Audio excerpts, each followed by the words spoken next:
Bonjour les amis, jour 1333. Aujourd'hui, nous poursuivons notre revue des principaux événements sur le champ de bataille au cœur de l'Europe. Abonnez-vous à la chaîne pour ne rien manquer des événements les plus importants de notre époque. Passons directement au changement sur la ligne de front. La situation dans la zone de la ville de Pokrovsk reste tendue depuis plusieurs jours, mais sans changement significatif sur la ligne de front. Selon les données officielles, aucune expansion de la zone grise n'a été constatée. Les positions des forces ukrainiennes demeurent inchangées. Malgré cela, les forces russes continuent d'agir activement avec de petits groupes de sabotage, cherchant à pénétrer dans la ville pour mener des attaques surprises ou effectuer des reconnaissances des positions ukrainiennes. Ces groupes sont généralement composés de quelques personnes et opèrent sous couvert de la nuit ou dans des conditions de visibilité réduite. Les forces de défense ukrainiennes, de leur côté, continuent de maintenir efficacement la défense, détectant et neutralisant régulièrement les unités de sabotage ennemies. Au cours des dernières 24 heures, l'armée russe a lancé 898 frappes sur 15 villes et villages de la région de Zaporijia, ce qui constitue l'un des bombardements les plus puissants de ces derniers temps. Les frappes ont touché à la fois des localités proches du front et des zones plus en profondeur, où il n'y a pas d'installation militaire. L'armée russe tente ainsi de contraindre les unités ukrainiennes à disperser leurs forces et à affaiblir la défense sur des secteurs clés du front. Sur le secteur d'Orikhiv, au cours des dernières 24 heures, les forces de défense ukrainiennes ont repoussé 3 attaques de l'armée russe. Les Russes ont tenté de percer la ligne de défense ukrainienne dans les zones des localités de Kamianske, Stepnohirsk et Stepov. Sur ce secteur, l'armée russe essaie depuis plusieurs semaines d'améliorer ses positions, mais sans succès.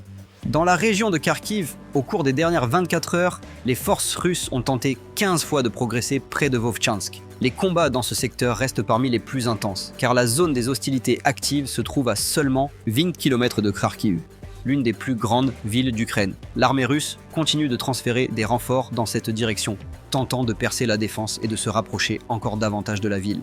Dans la région de Dnipropetrovsk, on observe une légère expansion de la zone grise près du village de Filia. Selon les informations du front, les forces russes ont réussi à progresser légèrement, ce qu'elles qualifient déjà de succès tactique.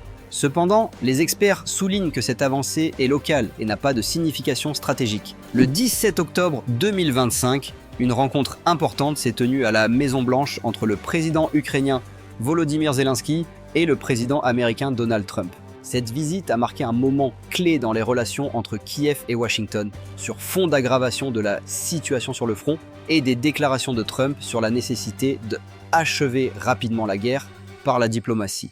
Le principal sujet des discussions a été la possibilité de fournir à l'Ukraine des systèmes de missiles à longue portée, notamment des missiles de type Tomahawk. Zelensky a souligné que de tels armements pourraient changer considérablement la situation sur le champ de bataille et aider l'Ukraine à stopper l'armée russe. En revanche, Trump a fait preuve de prudence, indiquant que la fourniture de missiles de cette classe pourrait entraîner une escalade du conflit. Il a insisté sur le fait que les États-Unis doivent avant tout garantir leur propre sécurité avant de décider de livrer des armes offensives à d'autres pays. Les deux parties ont également abordé la question d'une éventuelle cessation des hostilités. Trump a proposé l'idée d'un cessez-le-feu temporaire, s'arrêter là où les positions actuelles se trouvent avant de lancer des négociations de paix. Zelensky a répondu qu'il était prêt à envisager toute initiative susceptible de conduire à un véritable arrêt de l'agression russe, tout en précisant « Nous n'avons pas déclenché cette guerre, donc la décision de la paix doit dépendre de Moscou ».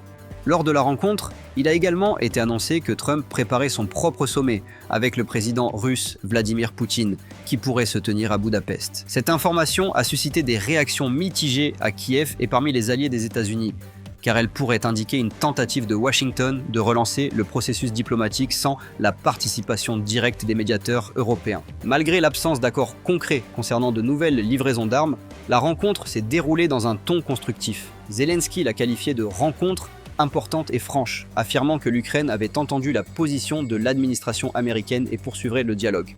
Selon lui, l'Ukraine ne cherche pas de compromis au prix de son territoire, mais reste toujours prête à des négociations réalistes pour la paix. Pour les États-Unis, cette rencontre a été une démonstration d'un changement d'approche vis-à-vis de la guerre en Ukraine.